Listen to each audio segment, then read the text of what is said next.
This is the story of El Martillito, the Padron legacy. Alright guys, welcome back to another Stogie Lad cigar review. I've been on a sort of non-Cuban vibe recently, so continuing that here, we have the Padron 2000. This is part of their 1000 series, sort of more of their everyday type cigars. As you can see, the band is quite simplistic, very reminiscent of the old Montecristo and old H. Upmann bands of Cuba. For those that don't know, Padron was started by Jose Orlando Padron, a Cuban immigrant to the United States who fled the Castro regime. They had been tobacco farmers for many generations in Cuba, so he took his life and his work to the United States and Miami, I believe, or at least it was definitely Florida. And he started up work there, and grew immense fame through his Esteli tobacco in Nicaragua that he started really pioneering that field. So the 1000 series, obviously the Padron have tons of lines, very prized ones. They are very, very often in the top 25 on Cigar Aficionado. Their 1926 series, their Family Reserve, the 1964 series, very, very famous. But their 1000 series is sort of their regular production, regular line, sort of more everyday cigars. So they're quite fairly priced, actually, very, very nicely priced. And they have this really rustic look, as you can see. Rustic in, an everyday sort of sense. Not in a sense that it looks cheap, just that it's very rustic. And they are famous for their single cap. So they're quite hard to cut. I've actually already cut the cigar. I was about to smoke it at another occasion, but something came up and then I just kind of left it in the humidor and forgot about it.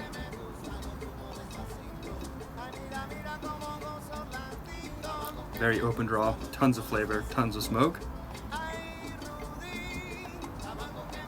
I'm really excited to dig into this. Wow, that is a lot of earth. My God. I haven't actually smoked a Padron 1000 series. These are very popular in the US from what I know. Quite hard to get your hands on in Sweden. Padron in general don't really have a lot of retailers here, and there aren't available too often. So, glad to smoke this and dig deeper.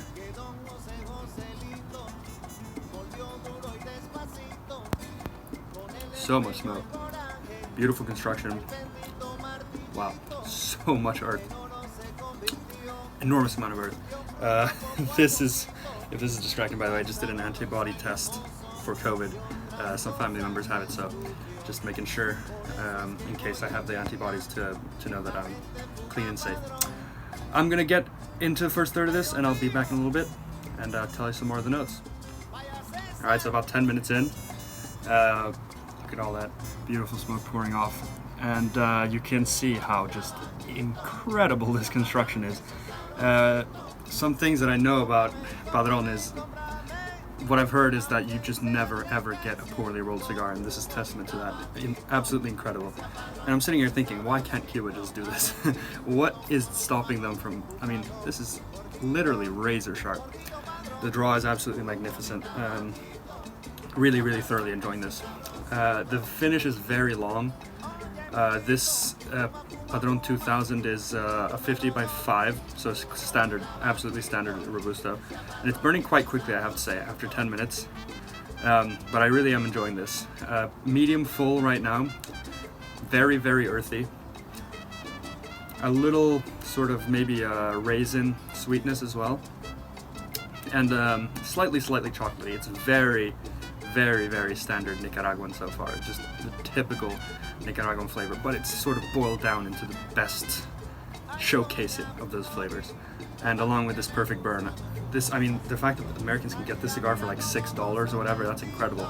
That's, a fantastic everyday stick. It's about like $9 here, so a little more expensive, but for a Robusto in Sweden, that's a great price. As I said, there's a long lingering finish.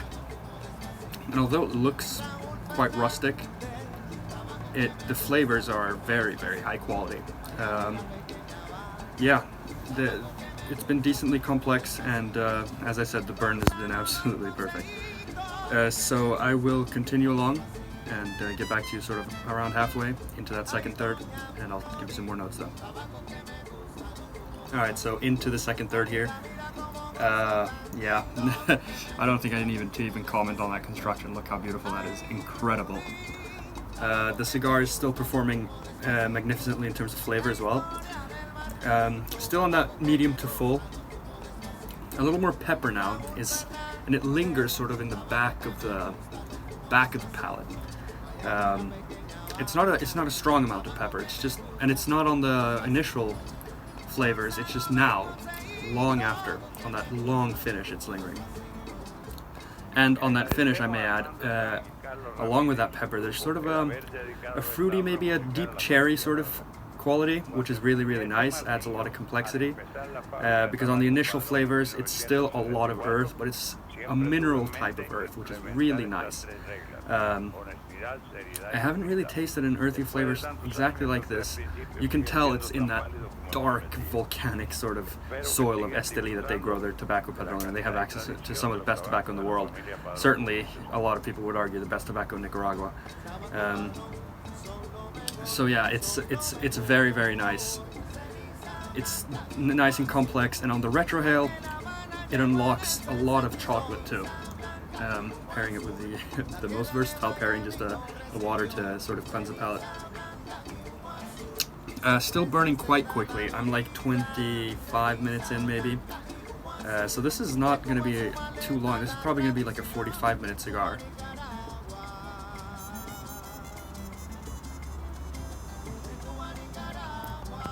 But I think a lot of the reason why that is because you can see after each puff it burns a lot. So it's not burning a lot when just idle, but you don't need to even draw that much even to get a lot of smoke out. But it's not that the draw is light. That's the thing. It doesn't feel like it's a light draw. It's actually a perfect draw, right in the middle. But it's just such a copious amount of smoke that you just need to do a light little puff, and you get a lot of smoke, and it burns very quickly. Maybe that is the reason why it's burning so well. But this ash is just stacking. I mean, I think I'm not even gonna have to ash this more than once. So yeah, I'm gonna continue on, get to about the end, and I'll give you the final notes and the final rating. Alright, so closing up a little closer towards the end here. About 45 minutes in, so not as quick as I expected, but I think I am what most people would consider quite a slow smoker. So usually I'm on the longer side of an hour for a Robusto. But, you know, no issues there. It's been fantastic. A brilliant cigar for its price class. I'd say in this price class, this is hands down the best non-Cuban cigar I've smoked in this price class. In Sweden, around this price class, you'd find sort of a Flor de las Antillas cigar, you know, maybe some Perdomos, some of the nicer ones, things of that nature. But at this price class, you know, both the construction quality but just the flavors have been very, very, very good. Still medium full, I would say. I would say that's where it is around all the way. Knocking on the door towards full, but not quite full. The flavors have been complex in themselves, as in it's not really been one flavor the whole time. But at the same time, they haven't shifted towards, you know, from the beginning to the end that much. I'd say earth has been definitely in the foreground most of the time. In the beginning, it was more of a raisiny sweetness. Now it's more of a chocolatey sweetness. The pepper is subdued a little bit.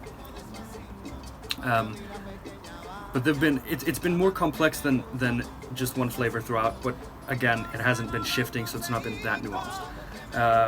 So to give this a rating, all things considered, I'd place this as a firm 90. Actually, I'll knock it down to an 89. I'll knock it down to an 89, a firm 89. Because I think in my cigar aficionado style scale, a 90 is brilliant, and it just hasn't been shifting enough to be brilliant. But in its price class, it certainly is absolutely marvelous.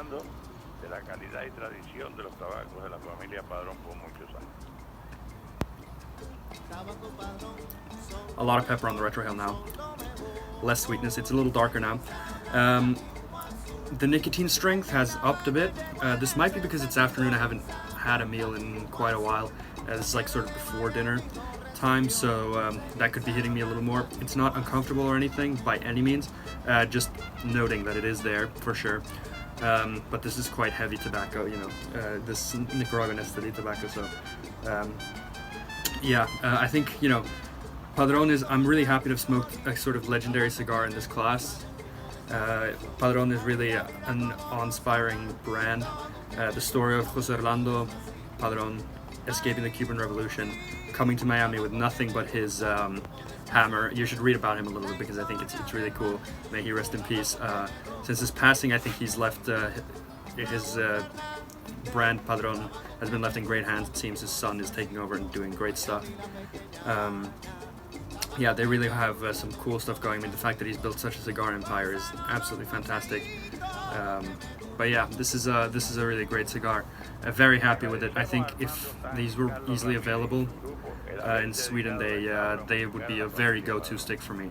I must note this is the natural. I'm not sure if I've said that earlier. I'll put that in the title, so you probably will know already. But this is the natural, not the Maduro. The Maduro, none of the as far as I know, none of the 2000 series, or sorry, the 1000 series Padron cigars are available in Sweden as Maduros, so only the naturals are here. For me, that's actually good. I prefer naturals over Maduros in general. But this is the type of cigar I think everyone should have in their humidor.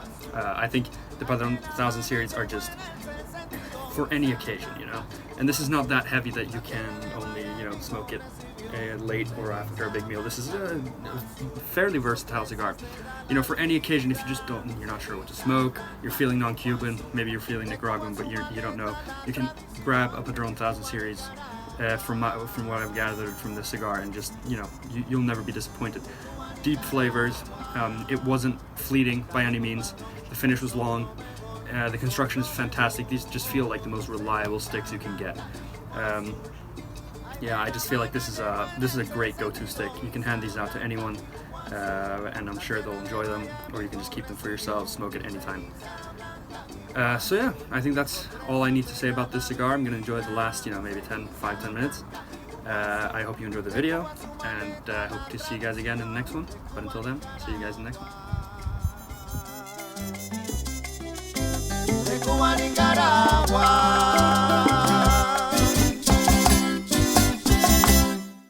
Y hay